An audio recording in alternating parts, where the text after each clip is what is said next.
नमस्कार दोस्तों। आज सभी का हमारे YouTube channel success daily plus में स्वागत है। आज हम जो हमारा भारत का भूगोल मैराथन क्लास चल रही है उन्हीं को क्लास के अंदर नेक्स्ट क्लास के अंदर अब हम पढ़ रहे हैं भारत की नदियां। भारत की जो नदियां हैं इनका जो विभाजन है बंगाली खाड़ी और अरब सागर, तो इनको मैंने एक बार मैप के माध्यम से समझाने के बाद फिर मैं आपको इनकी जो थ्योरी है वो एक एक करके पढ़ाएंगे नदी के हिसाब से। तो पहले हम एक बार बेसिक्स रूप से ये जान लें कि कौन सी नदी भारत के कौन से हिस्से से निकलती है, कौन से राज्य से निकलती है, उसका प्रवाह है जो यानी कि भारत के कौन कौन से राज्य से है। तो आओ हम एक बार देख लेते हैं। देखो, सबसे पहले हम बात करते हैं सिंधु नदी के बारे में। जो सिंधु नदी है यहां से तिब्बत से निकलती है, और बात करते हैं तो ये जो तिब्बत से निकलती है मानसरोवर झील से भारत के अंदर यह प्रवेश करती है लद्दाख के अंदर, दमचौक नामक स्थान से प्रवेश करती है यहां से, और फिर जो कश्मीर है उसके चिल्लास नामक स्थान से बाहर निकलती है भारत से, और बाहर निकलने के बाद यह जो क्या बोलते हैं नदी अरब सागर की ओर चल जाती है, और ये पाकिस्तान के अंदर एक बुर्ज का निर्माण करती है, बहुत ही बड़ा बुर्ज का। हम बात करेंगे यानी कि सिंधु की सहायक नदियां। देखो, एकमात्र नदी जो कि इसके दाईं तरफ से मिलती है, और सबसे पहली जो एक नदी है सिंधु की सहायक नदी वह है श्योक नदी जो कि दाईं तरफ से मिलती है। अब हम बात कर लेते हैं कि भारत के अंदर सिंधु नदी की सहायक नदियां कौन कौन सी हैं। तो भारत के अंदर 5 नदियां हैं। एक तो हो गई झेलम नदी, दूसरी हो गई चिनाब, और तीसरी होगी रावी, चौथी होगी सतलज, और पांचवी होगी व्यास नदी। ठीक है ना। ये भारत के अंदर से मिलने वाले जो यानी कि नदियां भारत के अंदर से उद्गम इनका होता है, और ये निकल कर कहाँ पे मिल जाती है पाकिस्तान के अंदर, सिंधु के अंदर, सिंधु नदी के अंदर। देखो, ये भारत की जो यानी नदियां हैं जो सिंधु की सहायक नदी है कौन कौन सी, झेलम, चेनाब, रावी, सतलज, व्यास। ठीक है ना, इनको आपको याद रखना पड़ेगा। अब हम ये तो हो गई सिंधु नदी की बात। अब हम बात कर लेते हैं गंगा नदी की। देखो, गंगा नदी के बारे में बात करते हैं तो ये इसका जो उद्गम है पहले तो 2 शाखाओं के से होता है। पहली जो शाखा है वह है भागीरथी नदी, और जो दूसरी जो शाखा है अलकनंदा। भागीरथी और अलकनंदा जो कि उत्तराखंड के अंदर पड़ती है, इनके दोनों के एक सम्मिलित रूप को गंगा नाम दिया। और ये जो सम्मिलित रूप है कहाँ पे होता है, तो देवप्रयाग के अंदर। देवप्रयाग के अंदर इनका जो सम्मिलित रूप है वहां से गंगा का नाम गंगा पड़ता है। और गंगा नदी फिर यानी कि यहीं से आगे बहती हुई यूपी, उत्तर प्रदेश, और फिर बिहार, फिर पश्चिम बंगाल होती हुई बांग्लादेश के अंदर चल जाती है, और यमुना में इसमें ब्रह्मपुत्र में मिल जाती है। ठीक है ना। तो यानी कि ये इसका प्रभाव हो गया। अब देखो, हम बात करते हैं गंगा नदी के अंदर। तो गंगा नदी की एकमात्र दाएं तरफ से मिलने वाली जो नदी है यमुना नदी है, और इसके बाएं तरफ से मिलने वाली जो नदियों का क्रम है, एक तो हो गई गोमती नदी, दूसरी हो गई शारदा, तीसरी हो गई गंडक नदी, और चौथी हो गई कोसी नदी। ठीक है। तो ये बाएं तरफ से मिलने वाली नदियां हैं। अब हम बात करते हैं किसकी, ब्रह्मपुत्र नदी की। ठीक है। तो ये भी तिब्बत से निकलती है और अरुणाचल प्रदेश के अंदर प्रवेश करती है। सबसे पहले अरुणाचल प्रदेश के बाद असम, और असम के बाद यह मेघालय होकर मिल जाती है, बांग्लादेश के अंदर जाती हुई बंगाल खाड़ी की तरफ जाती है। तो ये जो ब्रह्मपुत्र नदी है इसका जो यानी कि इधर होके प्रवेश है और इधर होके निकास है। ठीक है। अब हम बात करते हैं इसके बारे में, घग्गर नदी के बारे में।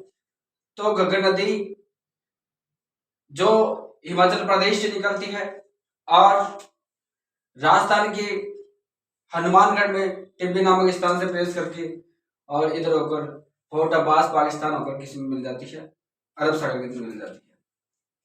हम बात करते हैं इसके बारे में, लूनी नदी के बारे में। तो लूनी नदी राजस्थान के अजमेर के नाग पहाड़ी से होकर निकलती है, और यह गुजरात होती हुई कहाँ पे चल जाती है, अरब सागर की ओर।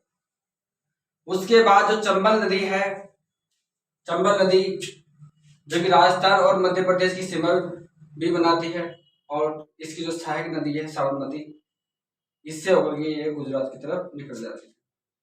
जो हमारी नर्मदा और ताप्ती, नर्मदा और ताप्ती जो नदियां हैं, यह एक मध्य प्रदेश की सीमा के से निकलती है और इधर महाराष्ट्र होकर के इस अरब सागर में मिल जाती है।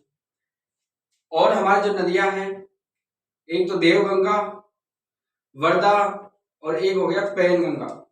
देवगंगा और पेनगंगा और वर्धा, ये तीनों जो नदियां हैं महाराष्ट्र से उद्गम होता है इनका, और ये अरब सागर की ओर जाती है। फिर हम इधर बात करते हैं तो इधर महानदी जो है ये अरब सागर की ओर जाती है। गोदावरी नदी जिसका उद्गम के बारे में बात करते हैं तो यह तेलंगाना के से होकर के उड़ीसा, और उड़ीसा से होकर के यानी बंगाल खाड़ी की तरफ चल जाती है। कृष्णा नदी के बारे में बात करते हैं तो इसका उद्गम तेलंगाना से होकर के गोदावरी होकर बंगाली खाड़ी की ओर जाती है। अब हम बात करते हैं तुंगभद्रा नदी की, जो कि कर्नाटक से इसका उद्गम होता है और अरब सागर की ओर चल जाती है। जो कोंकण नदी है, इसका उद्गम तमिलनाडु से होता है और बंगाल की खाड़ी की तरफ चल जाती है। तो ये जो हमारे जो नदियां हैं, इनको एक बार हमने मानचित्र के माध्यम से समझा। अब हम इनकी एक एक नदी को लेंगे और एक एक की थ्योरी हम संपूर्ण रूप से पढ़ेंगे। तो अब हम इसकी एक नदी लेते हैं और उसकी थ्योरी पढ़ते हैं।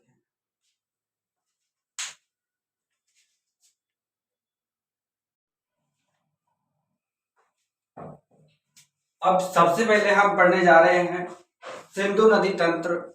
सिंधु नदी का तंत्र हम इस प्रकार से समझेंगे, इधर तो हमारा जमा जो थ्योरी है वो रहेगी, और इधर जो सिंधु नदी का तंत्र है वो रहने वाला है। दोनों ही प्रकार से हम एक एक जो नदियां हैं उनको समझेंगे। देखो, भारतीय नदियों में सबसे प्रमुख नदी आ जाती है सिंधु नदी, और जो सिंधु नदी का उद्गम है ना मानसरोवर झील से। मानसरोवर झील से कैलाश पर्वत के बारे में बात करते हैं। जो मानसरोवर झील है यह तिब्बत के अंदर है, और तिब्बत के भी कैलाश पर्वत के बारे में बात कर लेते हैं। कैलाश पर्वत और सांगीबा जो ग्लेशियर है, एक और ग्लेशियर है बेखरचू ग्लेशियर, इन्हीं ग्लेशियर से यानी कि ये सिंधु नदी का उद्गम होता है। एक बार फिर से वापस से बता रहा हूँ, मानसरोवर झील तिब्बत में ही कैलाश पर्वत है, और सांगीबा ग्लेशियर और बेखरचू ग्लेशियर, ये ग्लेशियर है जो यानी यहाँ से सिंधु नदी का उद्गम होता है, और उद्गम होने के बाद यह प्रभावित होती है। देखो, इसकी कुल लंबाई के बारे में बात करते हैं तो इसकी कुल लंबाई है 2880 किलोमीटर। 2880 किलोमीटर है, यानी कि 2880 किलोमीटर है इसकी लंबाई। जिसके अंदर बात करते हैं भारत के अंदर, तो भारत के अंदर है इसकी जो लंबाई है 1114, ठीक है ना, 1114 या फिर 1114 किलोमीटर हम इसको बोल सकते हैं, ठीक है ना। अब देखो, इसकी जो प्रमुख जो सहायक नदियां हैं ना, इनको हम दो भागों में डिवाइड कर सकते हैं, यानी कि एक तो भारत की नदियां और दूसरी यानी कि जो विदेशों से आती है वह नदियां। भारत की नदियों के बारे में बात करूं तो सबसे पहले झेलम आती है, फिर चेनाब, फिर रावी, फिर व्यास और फिर सतलज, ठीक है। सबसे पहले झेलम, रावी, व्यास और सतलज, ठीक है। अब एक चीज आप यानी कि यहाँ तक का झेली, रावी, व्यास और सतलज, ठीक है ना। एक देखो शोक जो कि विदेश से है, और गिलगित, जास्कर और काबुल ये और देशों से निकलती है। अब यहाँ तक का जो मैटर है हम एक बार इधर जाके समझते हैं डायग्राम के माध्यम से। देखो, सिंधु नदी तंत्र के बारे में हम बात कर रहे हैं, तो एक बार आप यहाँ पे देखो, ये जो मानसरोवर झील है, मानसरोवर जो झील है तिब्बत के अंदर, यहाँ से यानी कि यह नदी का जो उद्गम है, उद्गम होता है, और यहाँ पे यह जो भारत का हिस्सा आ जाता है लद्दाख का, और यह जो हिस्सा है कौन सा है, दमचौक नामक स्थान पर। कौन सा स्थान है ये जो स्थान है दमचौक नामक स्थान पर है। तो यहाँ से ये भारत के अंदर प्रवेश करती है, और एक जो नदी आ रही है इसकी कौन सी सबसे पहली जो सहायक नदी है शोक नदी, जो पहले से ही यानी कि तिब्बत से ही निकलती जाती है, लेकिन भारत के अंदर यह मिल जाती है किसके अंदर, सिंधु नदी के अंदर, ठीक है ना। अब यहाँ से ये नदी भारत के अंदर चलती और यहाँ पर भारत के कश्मीर जो यानी कि केंद्र शासित प्रदेश है उसके एक चिल्लास नामक स्थान से निकलती है पाकिस्तान की ओर, और पाकिस्तान के अंदर जाकर के यह एक बहुत बड़ा जो यानी गर्ज बनाती है, सिंधु गर्ज बनाती है। उसकी बात करेंगे कि उसकी जो गहराई है, उस गहराई के बारे में बात करेंगे तो वह 5181 उसकी गहराई है लगभग, यानी कि हम यूं कर सकते हैं कि लगभग 5 किलोमीटर नीचे तक उसकी गहराई रहने वाली है। ठीक है ना, तो ये बात हो गई। अब देखो हम बात करते हैं इसके बारे में कि भारत से मिलने वाली जो नदियां हैं उनमें देखो सबसे पहले झेलम आ गई, उसके बाद चिनाब नदी, फिर रावी नदी, फिर व्यास नदी और फिर सतलज नदी। यानी कि ये जो नदियां हैं यह भारत की नदियां हैं जो कि किसके अंदर मिलती है, सिंधु नदी के अंदर। तो इनके क्रम के बारे में बात करेंगे हम, तो इनका क्रम एक बार पूछ लिया जाता है कि सिंधु नदी के अंदर भारत से मिलने वाली नदियों का क्रम बताओ। तो सबसे पहले झेलम नदी, फिर चेनाब, फिर रावी और फिर सतलज और फिर व्यास।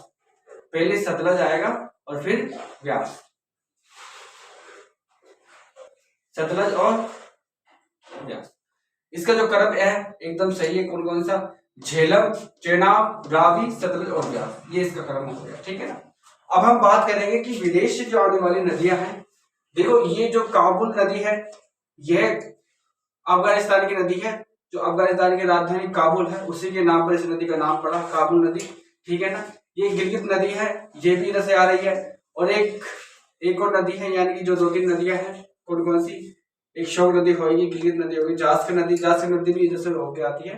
तो ये इसका जो नदी तंत्र है, इसका सिंधु का नदी तंत्र है जो कुछ इस प्रकार से है। आशा करता हूँ आपको समझ में आया होगा।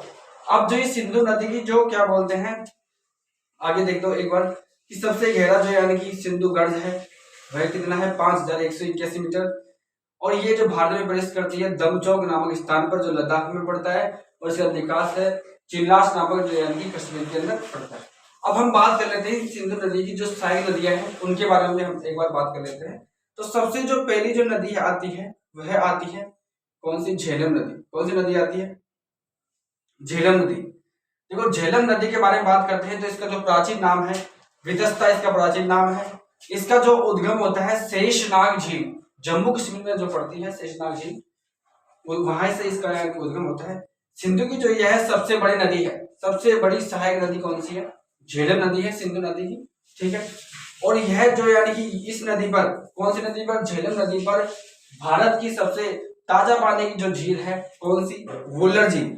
वुलर झील का निर्माण किस नदी पर है, झेलम नदी पर। ठीक है ना। जो हमारी सेकंड वाली जो नदी आ जाती है सहायक नदी वह आती है चेनाब नदी। कौन सी नदी, चिनाब नदी। और चिनाब नदी के बारे में बात करते हैं तो इसका प्राचीन नाम है आस्किनी। ठीक है। और ये जो आस्किनी जो चिनाब नदी है ये चंद्र और भागा नदियों के संगम से ही इसका निर्माण होता है। और कहां से होता है, तो वह होता है बारालाचा दर्रा हिमाचल प्रदेश से। कहां से, बारालाचा दर्रा हिमाचल प्रदेश से। अब हम आगे की बात कर लेते हैं तो वह है रावी नदी। कौन सी नदी, रावी नदी, जो कि सिंधु नदी की तीसरी प्रमुख नदी है भारत वाली। तो इसका जो प्राचीन नाम है परुशणी नदी, इसका प्राचीन नाम है। इसके बारे में बात करते हैं तो उद्गम के बारे में, तो रोहतांग दर्रा हिमाचल प्रदेश। कौन सा है, रोहतांग दर्रा हिमाचल प्रदेश, इसका प्राचीन नाम है।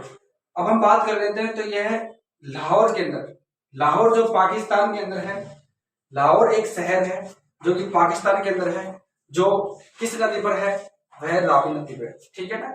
अब हम बात करते हैं व्यास नदी के बारे में। तो व्यास नदी सिंधु नदी की चौथी प्रमुख सहायक नदी है भारत वाली। तो व्यास नदी का जो उद्गम है व्यास कुंड हिमाचल प्रदेश से होता है, व्यास कुंड हिमाचल प्रदेश से इसका उद्गम होता है। ठीक है।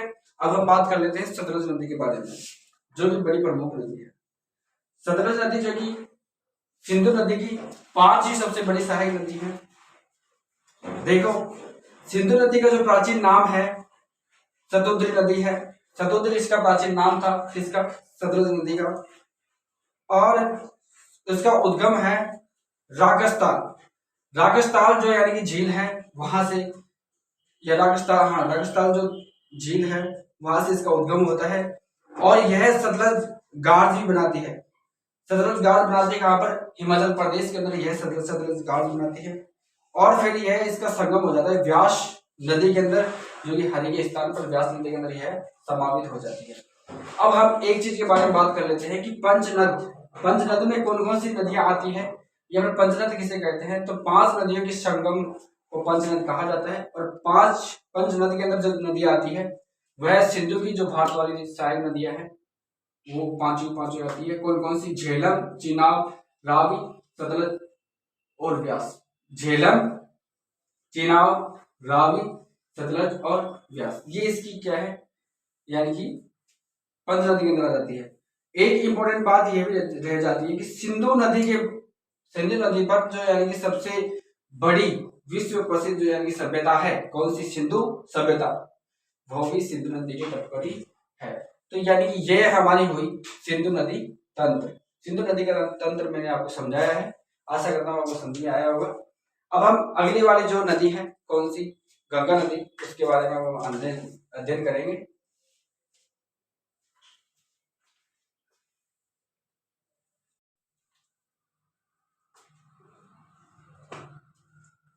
देखो, अब हम बात करते हैं किसके बारे में? गंगा नदी के बारे में। अब हमारी जो सेकंड नदी है गंगा नदी, ये गंगा नदी के बारे में हम पढ़ रहे हैं। तो देखो, गंगा नदी के बारे में मैं बात करूं, इधर आ जाओ पहले। जो गंगा नदी का उद्गम है भागीरथी और अलकनंदा, ये दो क्या है कि जलधाराएं हैं, इनको हम नदियां भी कह सकते हैं। भागीरथी नदी है, ये दो जो जलधाराएं हैं जो उत्तराखंड से निकलती है। कहां से निकलती है? उत्तराखंड से ये निकलती है। जो दो जलधाराएं, एक तो भागीरथी और एक अलकनंदा, तो इस जगह इनको गंगोत्री हिमनद भी कहा जाता है। यहाँ पर इनका नाम, जो गंगा नदी का नाम है, गंगा नहीं होता है। यहाँ पे सिर्फ और सिर्फ गंगोत्री ही बोला जाता है। लेकिन ये जो स्थान है यहाँ पे बीच वाला, देवप्रयाग, कौन सा? देवप्रयाग जो स्थान है, यहाँ पे आने के बाद इस ये जो नदी जो बनेगी, एक जो नदी बनने वाली है, ये इस नदी का नाम हो जाता है गंगा। क्या नाम हो जाता है? गंगा। इस नदी का नाम हो जाता है गंगा। कहां पे आने के बाद होता है? देवप्रयाग, उत्तराखंड के अंदर, ठीक है ना। उससे पहले के बारे में बात करते हैं, तो इसे गंगोत्री हिमनदी कहा जाता है, और ये दो भागीरथी और अलकनंदा के धाराओं से मिलकर बनी है। अब इसकी प्रमुख जो सहायक नदियां हैं उनके बारे में बात करते हैं। तो देखो, दाएं तरफ से आने वाली नदियां कुछ प्रमुख है। उनमें सबसे पहले एक तो यमुना आ जाती है। उस यमुना की भी एक सहायक नदी है, कौन सी? चंबल। और फिर दूसरी है बेताव, और तीसरी है हरिद्वार। चंबल, बेताव, ठीक है। और एक और नदी है, कौन सी? यहां तक सुनो। अब देखो, और आगे बात करते हैं। तो देखो, सोन नदी भी, यह भी इसकी सहायक नदी है, और होंगली नदी भी इसकी सहायक नदी है। तो ये तो मतलब दाएं तरफ से जो नदियां हैं, सहायक नदियां हैं, वो हो गई। अब हम बाएं तरफ से बात करते हैं, तो बाएं तरफ से सबसे पहले आ जाती है गोमती, ठीक है। फिर आ जाती है घाघरा, और फिर आ जाती है गंडक, और फिर आ जाती है कोसी, और इधर से आ जाती है पद्म। ये बाएं तरफ से मिलने वाली प्रमुख सहायक नदियां हैं, और ये दाएं तरफ से मिलने वाली सहायक नदियां हैं। अब देखो, ये जो गंगा है, यहाँ पर देवप्रयाग में आने के बाद इसका नाम क्या हो जाता है? गंगा। अब ये जो गंगा है, आगे चल करके यह इस स्थान पर, मतलब हरिद्वार है, हरिद्वार नामक स्थान पर, जो कि आप जानते हो, ठीक है ना। हरिद्वार नामक स्थान के बाद से यह क्या है कि मैदानी भाग में प्रवेश करती है। यहां तक तो क्या है, दो में बटी हुई थी। उसके बाद फिर हरिद्वार पहुंची। हरिद्वार पार करने के बाद यह मैदानी भागों में, यानी कि जो जंगल है और मैदान है, उनके अंदर पहुंचने लगी। उसके बाद यह यूपी के अंदर प्रवेश करती है। कहां पर? उत्तर प्रदेश के अंदर यह प्रवेश करती है। और उत्तर प्रदेश का एक जो शहर है, बिजनौर शहर। कौन सा शहर है? बिजनौर शहर। दोस्तों, ये बड़ा इंपॉर्टेंट है, बार बार एग्जामों के अंदर यह पूछ लिया जाता है कि गंगा नदी उत्तर प्रदेश के कौन से शहर में प्रवेश करती है? तो वह है बिजनौर शहर। कौन सा शहर है? बिजनौर शहर से प्रवेश करने के बाद यह बिहार के अंदर जाती है, और बिहार में जाने के बाद यह पश्चिम बंगाल से होकर के बांग्लादेश के अंदर चली जाती है। तो ये तो इसका डायग्राम हो गया। अब हम इसकी थ्योरी के बारे में बात कर लेते हैं। देखो, गंगा नदी के बारे में बात करें तो गंगा नदी भागीरथी और अलकनंदा का सम्मिलित रूप है। इससे पूर्व इसको गंगोत्री यमुना नदी के ही से माना जाता है। गंगा नदी का जो नाम है वो कहाँ से स्टार्ट होता है, तो वह होता है देवप्रयाग उत्तराखंड से। देवप्रयाग उत्तराखंड से गंगा नदी का नाम गंगा ही पड़ता है, ठीक है ना। अब हम बात करते हैं कि 2009 के अंदर इसे राष्ट्रीय नदी का दर्जा भी प्राप्त हुआ था। 2009 में इसे राष्ट्रीय नदी का दर्जा भी प्राप्त हुआ था। उत्तर प्रदेश में बिजनौर शहर से प्रवेश करती है। बड़ा ही इंपॉर्टेंट है कि उत्तर प्रदेश के अंदर प्रवेश करने से पूर्व कौन सा शहर आ जाता है इसके, तो वह बिजनौर शहर है, वहां से प्रवेश करती है। इसकी कुल लंबाई 2525 किलोमीटर है और जो सर्वाधिक जो लंबाई है उत्तर प्रदेश के अंदर और सबसे कम जो लंबाई है झारखंड के अंदर है इसकी। हरिद्वार के पास यह मैदानी भाग में प्रवेश करती है, जो कि मैंने अभी आपको बताया था, ठीक है। प्रवाह जो इसका होता है कौन कौन सा, एक तो उत्तराखंड, यूपी, बिहार और पश्चिम बंगाल, ठीक है ना। उत्तराखंड, यूपी, बिहार और पश्चिम बंगाल इसका प्रभाव जो राज्य है वह होने वाले हैं। यह भारत की सबसे बड़ी नदी है, गंगा नदी भारत की सबसे बड़ी नदी है। अब इसकी जो प्रमुख विशेषताएं हैं उनके बारे में हम बात कर लेते हैं। तो देखो, यह सबसे शुद्ध नदी मानी जाती है भारत की, लेकिन यह अशुद्ध भी है, ठीक है ना। यह राष्ट्रीय नदी है ही और यह जो सबसे बड़ी नदी है भारत की, ये इसकी प्रमुख जैन विशेषता है। अब जो इस गंगा नदी की जो प्रमुख सहायक नदियां हैं उनके बारे में हम एक बार चर्चा कर लेते हैं। देखो, सबसे पहले आ जाती है रामगंगा। इस रामगंगा नदी का उद्गम है अल्मोड़ा उत्तराखंड से होता है और यह उसके बाद कन्नौज में जाकर किसमें मिल जाती है, जब गंगा नदी में मिल जाती है, ठीक है ना। उसके बाद हम बात करते हैं कौन सी, गोमती नदी। गोमती नदी का उद्गम है पीलीभीत के समीप होता है और यह गाजीपुर के समीप गंगा में मिल जाती है। अब हम बात करते हैं घाघरा नदी के बारे में। तो घाघरा जो नदी है वह पामचोयुंग ग्लेशियर से निकलती है, जो नेपाल में पड़ती है और इसका जो संगम है टापरा में इसका क्या हो जाता है, घाघरा का इसमें यमुना में गंगा में मिल जाती है। अब जो इस घाघरा नदी है इसकी जो प्रमुख जो सहायक नदियां है कौन कौन सी है, सबसे प्रमुख जो सहायक नदी है शारदा और सही। कौन कौन सी, शारदा और सही इसकी जो प्रमुख सहायक नदी है कौन सी, इस घग्गर नदी की, ठीक है ना। अब इस गंडक नदी के बारे में बात करते हैं। तो जो गंडक नदी है इसका उद्गम जो होता है नेपाल से होता है और जो संगम है हाजीपुर में, यहाँ पे हाजीपुर में काफी मिल जाती है, गंगा में मिल जाती है, ठीक है ना। अब जो कोसी नदी है इसे सप्त कोसी भी कहा जाता है, ठीक है ना। यह एवरेस्ट पर्वत के समीप से ही उद्गम होता है इसका और यह अरुण नदी जो नेपाल है उसमें यानी कि मिल जाती है। अब जो ये कोसी नदी है इसे बिहार का शोक कहा जाता है। इसका बिहार का शोक कहते हैं। बिहार का शोक कौन सी नदी को कहा जाता है, तो कोसी नदी को। और पश्चिम बंगाल का जो शोक कहा जाता है वह कहा जाएगा दामोदर नदी को, ये भी आपको याद रखना है। अब देखो, महानंदा जो नदी है दार्जिलिंग पहाड़ी पश्चिम बंगाल से इसका उद्गम होता है और कहां पे मिल जाती है, गंगा के अंदर मिल जाती है। अब हम बात करते हैं यमुना के बारे में। जो यमुना नदी है दाएं तरफ से मिलने वाली नदी, अब देखो इसका उद्गम है वह हो जाता है बंदरपुच ग्लेशियर और एक यमुनोत्री नामक स्थान से इसका जो यानी उद्गम होता है और यह उत्तराखंड और हिमाचल प्रदेश, हरियाणा, दिल्ली और उत्तर प्रदेश इन्हीं राज्यों के अंदर ये फैलती हुई किसमें मिल जाती है, गंगा में मिल जाती है। इसकी जो प्रमुख जो सहायक नदियां हैं या फिर इसकी जो प्रमुख सबसे बड़ी सहायक नदी है टोंसी नदी है, किसकी, यमुना की पर सबसे बड़ी सहायक नदी टोंसी नदी है। और भी अन्य जो नदियां हैं चंबल, सिंध और बेतान और केन नदी, ये इसकी प्रमुख सहायक नदियां हैं अलग से। देखो, चंबल नदी के बारे में बात करते हैं तो ये राजस्थान की सबसे बड़ी चंबल नदी है, ठीक है। इसका जो उद्गम होता है जाना पावा की पहाड़ियां इंदौर मध्य प्रदेश से होता है, ठीक है ना। और हम बात करते हैं इसका जो संगम है मुरादगंज के जो समीप है, यानी कि यहाँ पे मुरादगंज के समीप यमुना में मिल जाती है।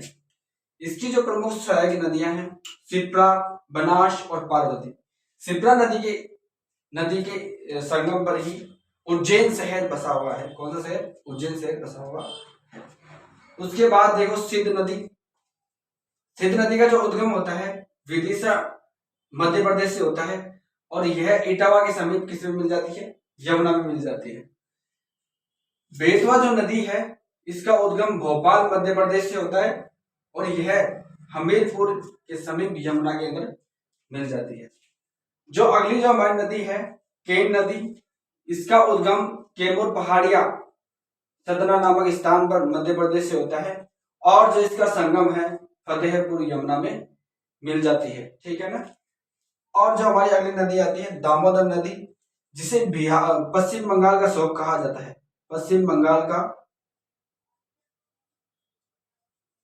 शोक कहते हैं। ठीक है ना। पश्चिम बंगाल का शोक किस नदी कहा जाता है? तो वह कहा जाता है दामोदर नदी को। इसका उद्गम है छोटा नागपुर पठार से होता है और यह फाल्टा जो कि हमारा जो पश्चिम बंगाल है उसमें जाकर ये हुगली नदी में मिल जाती है। इस पर 9 बांध बने हुए हैं। कौन सी नदी पर? दामोदर नदी पर कुल 9 बांध बने हुए हैं। अब देखो सोन नदी है जो कि गंगा नदी की सबसे बड़ी सहायक नदी होने वाली है। इसका जो उद्गम है अमरकंटक की पहाड़ियों से होता है और गंगा की सबसे लंबी सहायक नदी है। सहायक नदियों में इसकी जो इस सोन नदी की जो प्रमुख सहायक नदी है उसमें रिहनद और कोयल नदी प्रमुख है। तो ये है हमारा गंगा नदी का तंत्र और उसकी प्रमुख सहायक नदियां। तो एक बार वापस से आप इसको रिवाइज करके एक बार वीडियो को पीछे करके देख सकते हो। बड़ा ही इंपॉर्टेंट है। ये रिवीजन क्लास चल रही है दोस्तों दिल्ली पुलिस के लिए। एक बार इसी वीडियो के माध्यम से अपनी जो तैयारी है उसको एक बार रिवीजन कर लो। ठीक है। अब हम आगे बढ़ते हैं अगली नदी।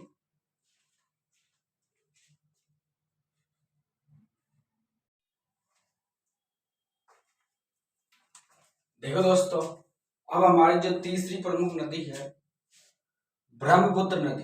कौन सी नदी है? ब्रह्मपुत्र नदी है जो कि वही तिब्बत से निकलती है और अरुणाचल प्रदेश से भारत में प्रवेश करती है। जैसे देखो इसका जो उद्गम है चिमायंगंडक वो एक खूबी ग्लेशियर है जो कि मानसरोवर झील तिब्बत से ही निकलती है। और अब इसको किस किस नामों से जानते हैं ब्रह्मपुत्र नदी को? तो देखो ब्रह्मपुत्र नदी को तिब्बत के अंदर सांगपो नदी से नाम से जानते हैं और इसको उत्तराखंड के अंदर बात करते हैं तो दिहांग नाम से जानते हैं और इसे आंध्र प्रदेश के बारे में बात करते हैं तो इसको असम के बारे में बात करते हैं तो इसको असम में ब्रह्मपुत्र के नाम से जानते हैं और इसे बांग्ला जो देश है उसके अंदर इसे जमुना के नाम से जानते हैं। तो देखो कौन कौन से नाम हो गए? तिब्बत के अंदर सांगपो, उत्तराखंड के अंदर इसको दिहांग नाम से, असम के अंदर ब्रह्मपुत्र और बांग्लादेश के अंदर इसे जमुना के नाम से जानते हैं। ठीक है। इसकी जो प्रमुख सहायक नदियां हैं वह है लोहित और दिबांग, सुबनसिटी, मानस और कपित्वी और तीस्ता। ये इसकी प्रमुख सहायक नदियां है। किनकी? ब्रह्मपुत्र नदी की प्रमुख सहायक नदियां है। ठीक है। बराक नदी, सिलांग पठार। जो बराक नदी के बारे में बात करते हैं तो सिलांग पठार जो बांग्लादेश के अंदर पड़ता है वहां पर यानी कि यह ब्रह्मपुत्र के अंदर मिल जाती है। तो ये भी इसकी सहायक नदी है। कौन सी? बराक नदी। देखो बराक नदी पहले 15वीं शताब्दी से पूर्व गंगा नदी की सहायक नदी हुआ करती थी लेकिन अभी नहीं है, पहले हुआ करती थी। ठीक है।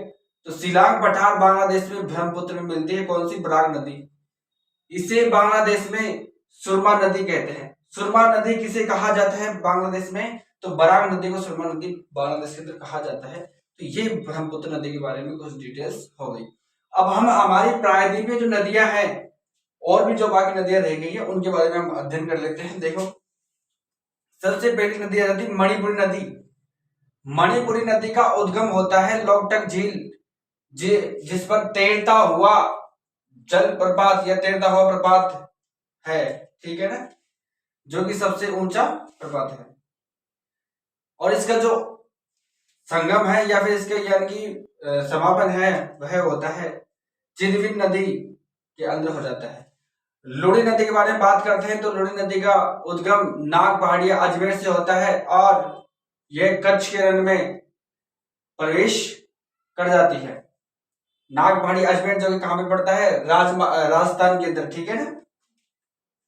बात करेंगे हम पश्चिम बंगाल के बारे में तो इसका उद्गम होता है अरावली के दक्षिण पश्चिमी जो हिस्से से इसका उद्गम होता है और यह कच्छ की खाड़ी में जाकर मिल जाती है।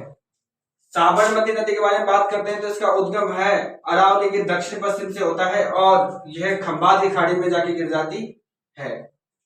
माही नदी के बारे में बात करते हैं तो माही नदी के बारे में बात चल रही है तो मेहर झील जो कि मध्य प्रदेश जिले के अंदर पड़ती है, वहां से इसका उद्गम होता है और राजस्थान के अंदर प्रवेश करती है। राजस्थान के 2 जिलों से होकर यह वापस ही गुजरात की तरफ बढ़ जाती है, ठीक है ना। माही नदी पर ही माही बजाज सागर बांध जो कि सबसे बड़ा बांध है स्थित है और माही परियोजना भी चलाई गई है जिसके अंदर यानी कि जो राजस्थान और गुजरात और मध्य प्रदेश तीनों सम्मिलित है। देखो मांडवी नदी यह महाराष्ट्र की प्रमुख नदी है। मांडवी नदी, नर्मदा नदी के बारे में बात करते हैं तो यह तीसरी सबसे बड़ी राजस्थान भारत की नदी है, तीसरी सबसे बड़ी। इसका उद्गम है अमरकंटक की पहाड़ी से होता है और ऐश्वर्य बनाने वाली प्रथम या ऐश्वर्य बनाने वाली सबसे लंबी नदी कौन सी है, नर्मदा नदी, ठीक है ना। भ्रंश घाटी में बहने वाली भी सबसे पहली नदी कौन सी है, नर्मदा नदी। और भ्रंश घाटी में सबसे पहले बहने वाली दूसरी सबसे जो लंबी नदी होगी वह ताप्ती नदी होगी और ऐश्वर्य बनाने वाली दूसरी सबसे नदी होगी वह ताप्ती नदी होगी। आगे बढ़ेंगे उसको। नर्मदा घाटी जो परियोजना है मध्य प्रदेश, राजस्थान और महाराष्ट्र और गुजरात की संयुक्त परियोजना है, चारों देश राज्यों की। धुआंधार जलप्रपात जो कि जबलपुर में है, धुआंधार जो प्रपात है किस नदी पर है, नर्मदा नदी पर, जो कहां पर है, जबलपुर के अंदर है।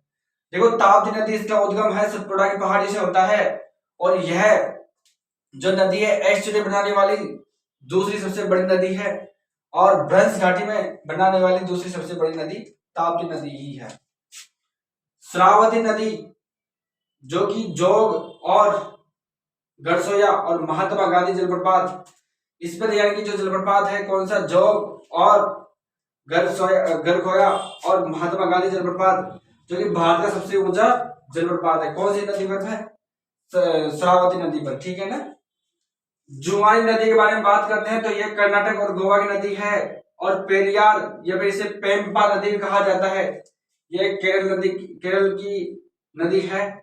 सतरंजी नदी जो कि गुजरात की नदी है और पंबा नदी जो कि दक्षिणी भारत की, ठीक है ना, अन्यमलाई जो पर्वत से इसका उद्गम होता है, दक्षिण भारत में पड़ती है। अब हम बात करते हैं गोदावरी नदी के बारे में तो गोदावरी नदी जो है इसका जो उद्गम है नासिक पहाड़िया, नासिक की पहाड़िया से इसका उद्गम होता है और इसकी जो लंबाई है 1465 किलोमीटर इसकी लंबाई है और ये महाराष्ट्र, आंध्र प्रदेश और मध्य प्रदेश की जो राज्य में है प्रभावित होती है।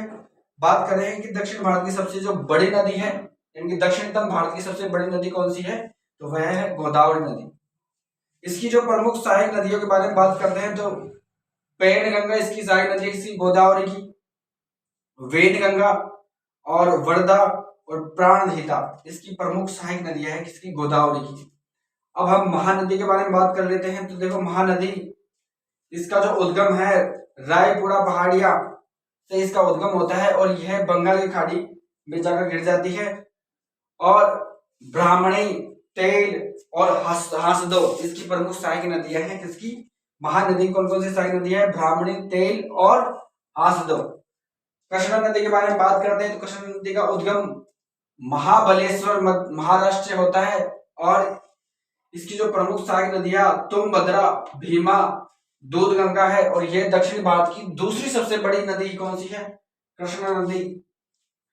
कावेरी नदी के बारे में बात करते हैं तो कावेरी नदी का उद्गम है ब्रह्मगिरी जो पर्वत है कर्नाटक के अंदर, वहां से इसका उद्गम होता है। और यह पहली ऐसी नदी है जिस पर जल विद्युत परियोजना चलाई गई थी।